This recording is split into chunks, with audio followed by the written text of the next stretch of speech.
જય શ્રી રામ, જય શ્રી રામ, જય શ્રી રામ.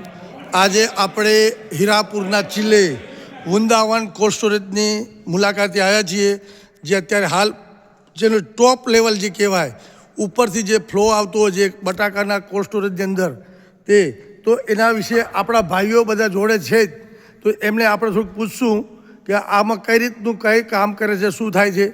અને આજની તારીખ છે 6/2/2026. ખૂબ સરસ, ધન્યવાદ. એવા આપણે એક મિત્ર છે આનંદભાઈ, એ પણ આપણી જોડે છે. બીજા આપણા એક ભાઈ મિત્ર છે નરસિંહભાઈ, એ પણ આપણી જોડે છે.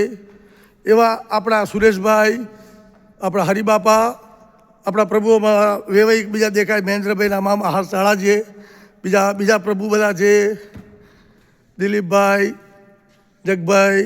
હવે આપણે આ સ્ટોરેજની અંદર જે પણ કામ કરે છે ને, એને કાયમી સાથ જોડે છે બન્યો ત્યાં સુધીનો. એવા આપણા નરસિંહભાઈને આપણે પૂછશું, થોડું આ સ્ટોરેજ વિશે માહિતી આપશે. પ્રભુ નરસિંહભાઈ સાહેબ, તમારો ખૂબ ખૂબ ધન્યવાદ. આ સ્ટોરેજ વિશે થોડીક બટાકાનું કઈ રીતનું છે, શું છે, એની થોડીક માહિતી આપશો ને પ્રભુ? આ સ્ટોરેજ અમે લગભગ ગયા 2026ના એપ્રિલ મહિનાથી શરૂઆત કરી. ઓકે. અને આજે લગભગ કામ બધું પૂર્ણ થવા આવ્યું છે. બરાબર. સ્ટોરેજની કેપેસિટી 2 લાખ કટ્ટા, એક કટ્ટાનું વજન 55 કિલોની આસપાસ હોય, 2 લાખ કટ્ટાની કેપેસિટી છે આમાં. બરાબર. ને 5 ચેમ્બર અને 5 માળ. ઓકે. એ રીતનું. બીજા આપણા એવા દિલીપભાઈ છે, તો દિલીપભાઈ પણ જોડે આ સ્ટોરેજની અંદર બાંધકામમાં ભેગા રહેતા હોય, બટાકું ના બગડે એના માટે શું સગવડ કરી છે, તો એને 12 મહિના રાખવાનું, સંગ્રહ કરવાનું. તો એવા આપણા દિલીપભાઈને આપણે થોડુંક પૂછશું.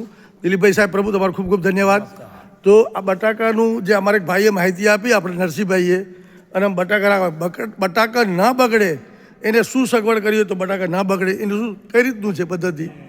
અમારા આ સ્ટોરેજની અંદર અમે જ્યારે બાંધકામ લીધું ત્યારે સિવિલ વર્ક એટલે કે 18 ઇંચની ઈંટનું દિવાલ ચણાવી અને એને બહારની સાઈડે અમે ડબલ પ્લાસ્ટર કરાવ્યું છે. અંદરની સાઈડે પફ કહેવાય, જે બંને સાઈડે પતરું હોય ને એની અંદર વચમાં થર્મોકોલ ટાઈપનું એક મટીરિયલ આવે એ હોય, એટલે કે બટાકું અંદર મૂક્યા પછી એને જોઈતું ટેમ્પરેચર, જે ઠંડક જોઈએ એ ઠંડક અંદર રહે અને એ છેક સુધી જળવાઈ રહે, એના માટેના અમારો પ્રયત્ન કરેલો છે.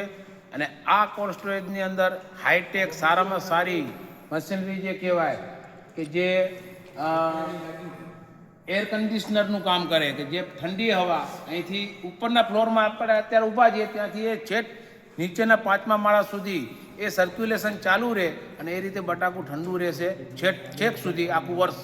એ અમારો પ્રયત્ન છે અને અમે એ ટેકનોલોજી અહીંયા વિકસાવી છે.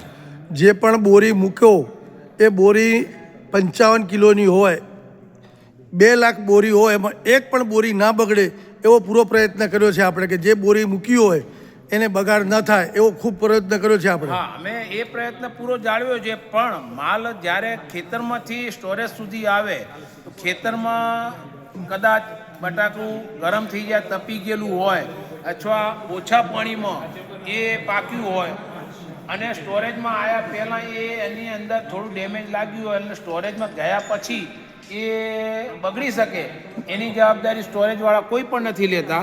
બરાબર. બીજું એક આપણે પૂછવું છે, એક આ કન્વરનો પટ્ટો આપ્યો છે, એ કન્વરનો પટ્ટો શેના માટેનો છે? આ જે છે એ નવી ટેકનોલોજી જે કહેવાય અત્યારે લાગી રહી છે, કે જે મજૂર કામ કરે છે એ મજૂરને છેક નીચેથી 5મા માળા સુધી બટાકાનું બોરી લઈ આવવામાં બહુ તકલીફ પડતી. એના માટે એક આધુનિક કહીએ આપણે આ યંત્ર, કે છેક નીચેથી બટાકુની બોરી મૂકવામાં આવશે, આ કન્વર ઉપર છેક અહીં સુધી આવે, છેક ઉપરા માળ સુધી, જે માળે બટાકુની બોરી ઉતારવી હોય ત્યાં ઉતરી જાય. ઓકે. ટેકનોલોજી, આ નવી ટેકનોલોજી આવેલી છે. ઓકે, ખૂબ ખૂબ ધન્યવાદ. તમે જે ઝીણાવટથી માહિતી આપી એ બદલ તમારો ખૂબ ખૂબ દિલીપભાઈ સાહેબ, તમારો ખૂબ ખૂબ ધન્યવાદ, ધન્યવાદ, ધન્યવાદ. જય શ્રી રામ, જય શ્રી રામ, જય શ્રી રામ.